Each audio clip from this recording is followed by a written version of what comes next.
We're going to be going back through our lives, doing an experience. And at sometimes, if there's anything that upsets you or you feel like uncomfortable, you can go back to that anchor, right? Of either the hands or the feet or the place where your body meets your chair. So I invite you to just bring one quality to this, which is curiosity, right?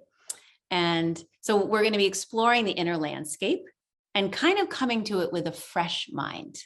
So even if you've done maybe an exercise similar to this, I'm going to invite you to just approach it with that beginner's mind. And sometimes it's helpful to guide our minds back to recall events, even ones we don't necessarily think are significant, and to find the threads that sort of weave themselves throughout the fabric of our lives. So we're going to have time right after this visualization meditation experience to do a little writing. So just have your pen and paper or your notebook or whatever you have handy so that you can begin to do a little writing afterwards. So I invite you to come back into a position that's comfortable. And again, you are in control. So if you want to have your eyes open with a soft gaze, or if you want to have them closed, for me, I like to have them closed. I feel like that helps my imagination a little bit, but it's totally, either way is perfect.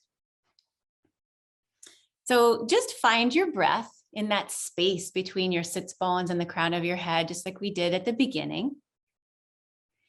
And I invite you to sit nice and tall and just to let your breath be relaxed, just to feel that gentle rhythm of your breath breathing you.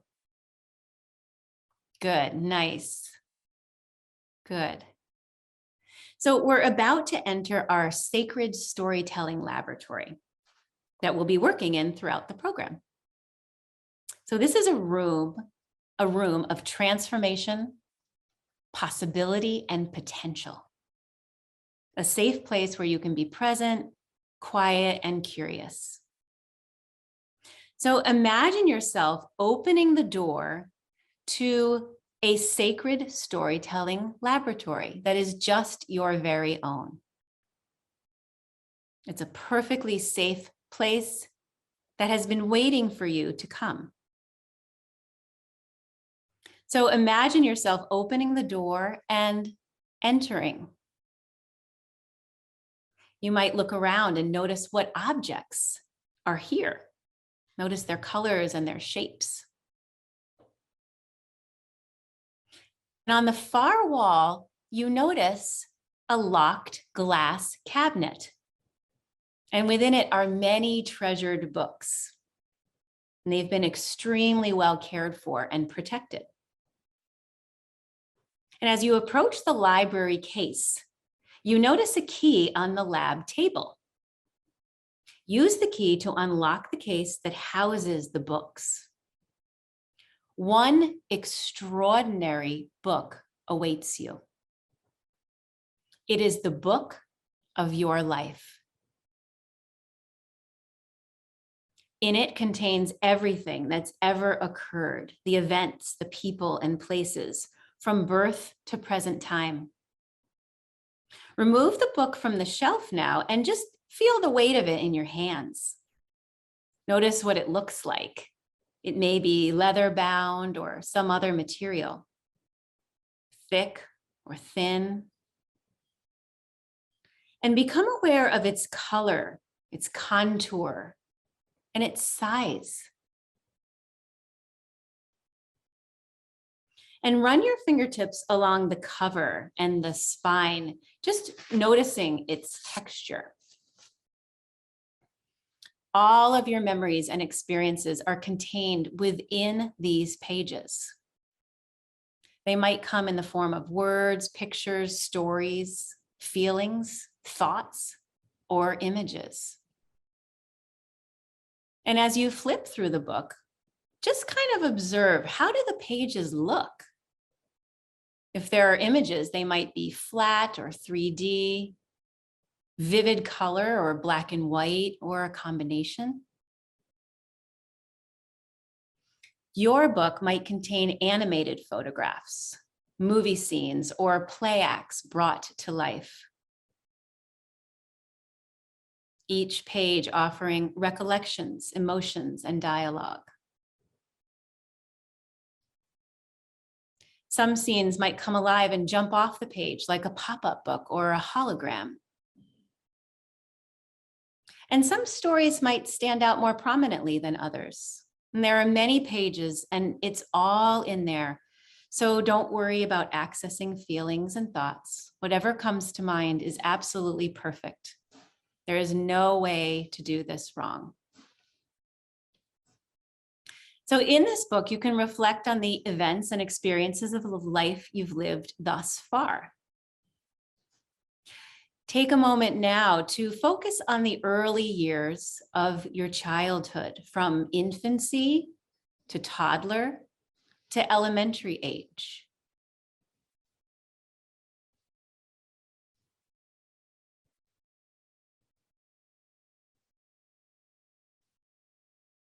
As you scan over the years, see the major characters who have played a significant role or had a significant impact on your life, whether positive or not.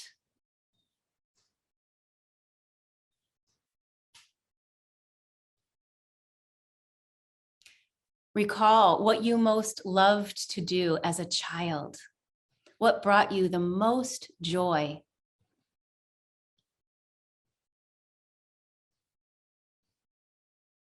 And within the pages of these books, see if you can sense whether you felt safe and loved, seen and heard.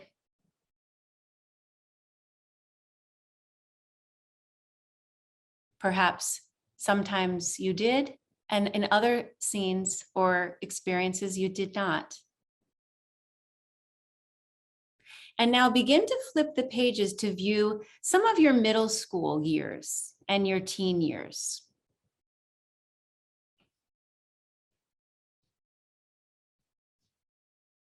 Remember the schools you attended and the routes on which you traveled to get there.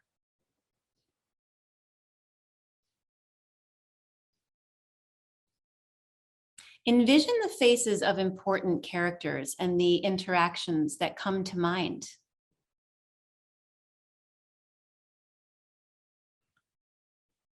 Recall the relationship between you and your parents or caregivers,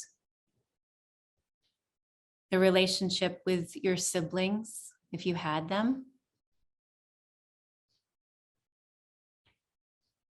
And again, just as a curious observer, so not judging anything, but just being fascinated by whatever comes up. As you progress further now into your life story, you'll discover memories from early adulthood and beyond.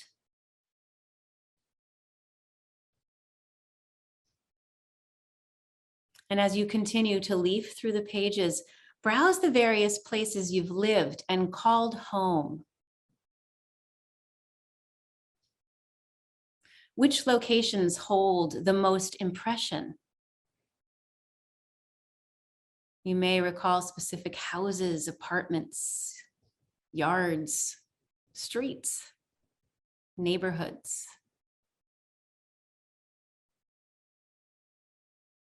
And as you thumb through and scan the various jobs you've had, you might also notice what positions you held in those jobs, or what positions you held within your community.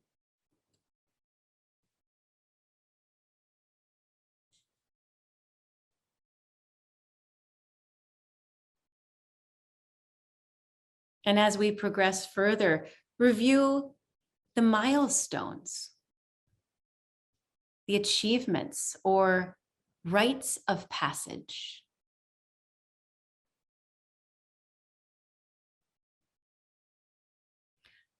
What have been your most treasured celebrations, successes, joys?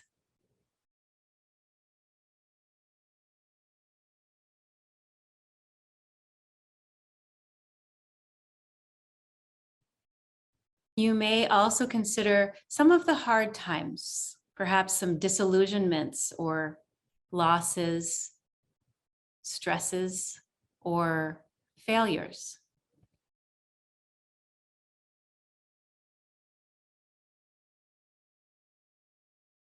You might recall some of the struggles that you've had, ones that you've endured, and ones that you may be still enduring.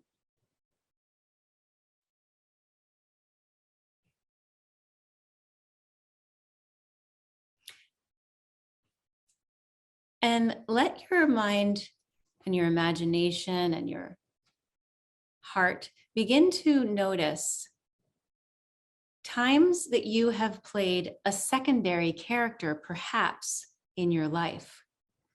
Periods when you've put others' desires before your own. Who were they? And how did it go?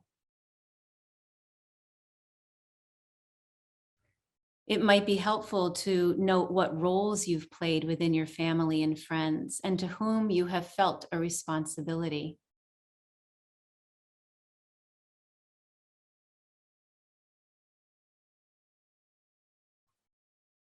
And then recall some of the decisions you've made that have affected you greatly.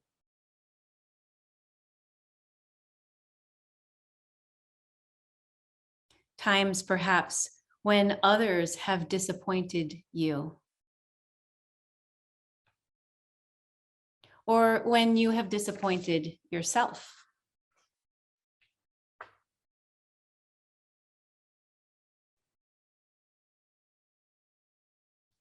And as you survey the years, what might have gotten in the way of what you want?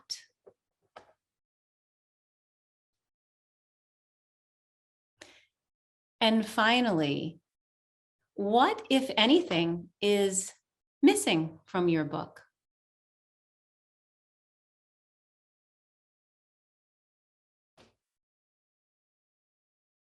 And in a moment, I'm going to invite you to lay your book down. But before we do, just take a moment to notice how you're feeling.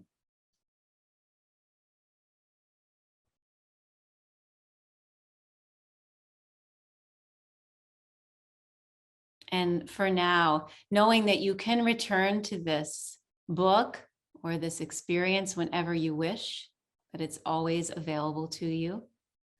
Just for now, place the book back on the table where you found it or in the cabinet, and begin to deepen your breath. And in your mind's eye, see yourself coming back into the present moment, leaving the Story Alchemy Lab just for now, and feeling the place where your body meets the chair or the ground beneath you. You might wiggle your toes and your fingertips a little bit, bringing some life into your extremities, feeling your body breathing. And when you're ready, very gently allow the light to come back into your eyes.